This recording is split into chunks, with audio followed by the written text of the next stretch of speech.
আসসালামু আলাইকুম শিক্ষার্থীরা, আশা করি তোমরা সকলেই বেশ ভালো আছো।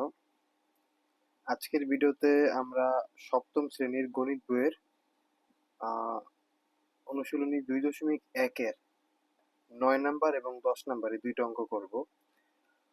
তোমাদের যাদের আগের এই 9-10-এর আগের যে অঙ্কগুলো আছে এগুলো যদি সমাধান চাও তাহলে আমার এই চ্যানেলে ভিডিওগুলো আপলোড করা আছে, তোমরা ওই ভিডিওগুলো চাইলে দেখতে পারো। তো দেখো 9 নাম্বার অঙ্কে কি বলছে। কিছু টাকা লাবিব, সামি ও সিয়ামের মধ্যে 5:4:2 অনুপাতে ভাগ করে দেওয়া হলো। মানে লাবিবের 5 অনুপাত, সামিয়ের 4 অনুপাত এবং সিয়ামের 2 অনুপাতে ভাগ করে দেওয়া হলো।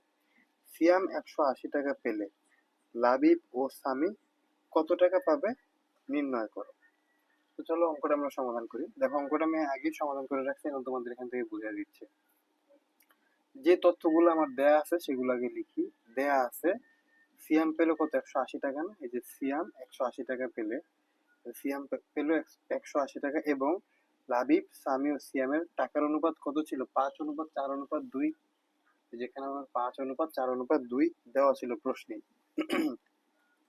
তাহলে মনে করি লাবিব, সামি ও সিয়ামের টাকার অনুপাত যথাক্রমে, দেখো লাবিবের কত ছিল? 5 না? তাহলে 5 ক। সামিয়ের ছিল 4, তাহলে 4 ক। ও সিয়ামের ছিল 2 অনুপাত, তাহলে এটা 2 ক। এখন একটু খেয়াল করো, দেখো সিয়ামের টাকার অনুপাত কত? 2 ক। এটা আমরা ধরে নিচ্ছি। আরোটা সিয়ামেরটা দেওয়াই আছে 180 টাকা, সিয়াম 180 টাকা পয়সা, তাহলে আমরা লিখতে পারি না যে 2 ক সমান সমান 180?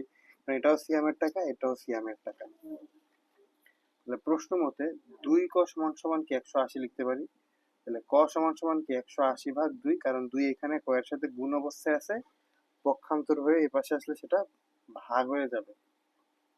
তাহলে 180-কে যদি আমরা 2 দ্বারা ভাগ করি তাহলে ক এর মান বেরোবে 90। তাহলে ক এর মান যদি 90 বেরোয় তাহলে আমি বাকিটা বের করতে, বাকি এই যে ইয়ার টাকা, লাবিবের টাকা, সামি টাকাটা বের করতে পারবো না। আমার কিন্তু প্রশ্ন তাই বলছিল যে লাবিব ও সামি কত টাকা পাবে নির্ণয় করো। তাহলে দেখো লাবিব পাবে, লাবিবের কত ছিল? 5 ক না? 5 ক ছিল লাবিবের আর 4 ক ছিল সামির। তাহলে লাবিব পাবে কি 5 × 90। তাহলে 5-এর সাথে যদি আমরা 90 গুণ করি তাহলে কত হয়? 450 টাকা। আমি ভুলে 360 লিখে ফেলছিলাম, পরে ঠিক করে লিখছি 450 টাকা। এরপরে দেখো সামি পাবে, সামিয়ের টাকা কত ছিল? 4 ক। সামিয়ের টাকা ছিল 4 ক। তাহলে 4 গুণ ক এর জায়গায় 90 বসাবো, কারণ ক এর মান বেরিয়েছে 90। তাহলে 4×9 = 36, মানে 360 আর কি। আর এখানে 5 আর 9 গুণ করলে হয় 5×9 = 45, মানে যেহেতু 90 আছে তাহলে 450। তাহলে লাবিব পাবে 450 টাকা, সামি পাবে 360 টাকা। এটা হচ্ছে 9 নং প্রশ্নের সমাধান। আশা করি তোমরা 9 নং প্রশ্নের সমাধান বুঝতে পারছো। এরপরে দেখো আমরা 10 নাম্বার অঙ্কটার সমাধান করব। 10 নাম্বার প্রশ্নে কি আছে দেখো। সবুজ, ডালিম ও লিংকন 3 ভাই। তাদের পিতা 6,300 টাকা তাদের মধ্যে ভাগ করে দিলেন। এতে সবুজ ডালিমের 5/3 অংশ এবং ডালিম লিংকনের দ্বিগুণ টাকা পায়।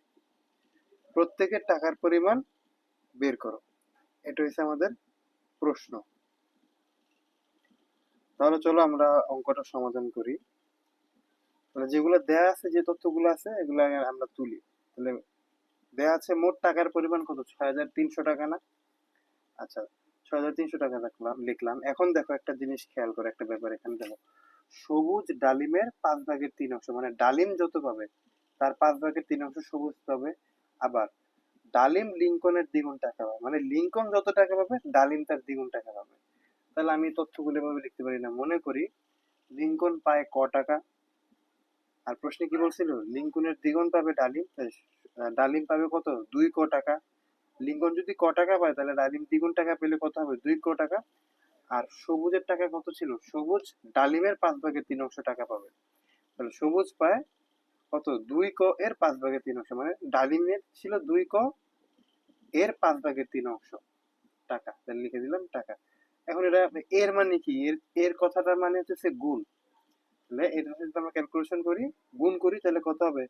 এই 2 ক উপরে 3-এর সাথে গুণ হবে, 2 কোর সাথে 3 গুণ করলে হবে 6 কো আর নিচে 5, এত টাকা। তাহলে এই 3টা টাকার পরিমাণ কি তাদের 3 ভাইয়ের টাকার সমষ্টি, তাই না? 3 ভাইয়ের টাকা, 3 ভাই এত টাকা পায়। তাহলে আমরা প্রশ্ন মতো দিয়ে লিখতে পারি না যে ক যোগ 2 ক যোগ 6 ক 5, 6 ক ভাগ 5 সমান সমান 6300, মানে এই 3 জনের টাকার সমষ্টি কি 6300 টাকা। আমরা এগুলো ক এর হিসাবে লিখলাম, আর 6300 টাকা তারা মোট পাবে। এখন দেখো এই ক্যালকুলেশন গুলো তোমরা ছোটবেলায় করছো, ভগ্নাংশ যোগ বিয়োগ, তারপরে বুঝাই দিচ্ছি। দেখো এটা নিচে 1 মনে মনে আছে, এটা নিচে 1 মনে মনে আছে, তাহলে এখানে 1 1 5 এর লসাগু 5ই হয়। 5 কে যদি 1 দ্বারা ভাগ করি তাহলে 5, 5 এর সাথে ক গুণ করলে হবে 5 ক, যোগের যোগ। আবার 5 এর সাথে যদি 5 কে যদি আবার 1 দ্বারা ভাগ করি তাহলে হবে 5, 5 এর সাথে আবার 2 গুণ করলে হবে 10 ক। আবার দেখি 5 কে যদি 5 দ্বারা ভাগ করি তাহলে হবে কত, 1, তাহলে 1 এর সাথে 6 ক গুণ করলে 6 কই হবে। তাহলে এই উপরের সবগুলা যোগ করি, 5 ক 10 ক হবে 15 ক, 15 ক এর সাথে যদি আবার 6 ক যোগ করি তাহলে হবে 21 ক, আর নিচে থাকলো 5 সমান সমান 6300 এর 6300।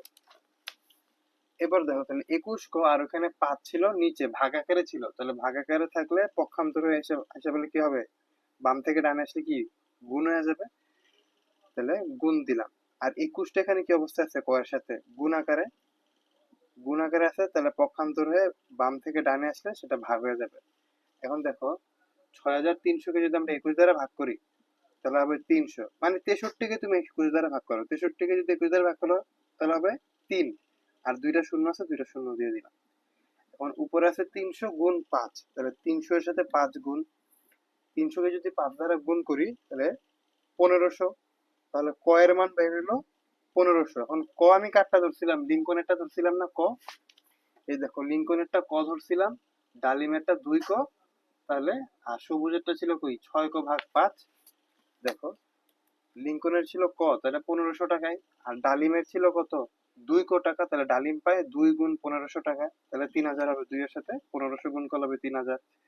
এবং সবুজ পায় কত, কত ছিল 6 ক ভাগ 5 না, তাহলে এখন ক এর জায়গায় বসালাম 1500 আর নিচে 5।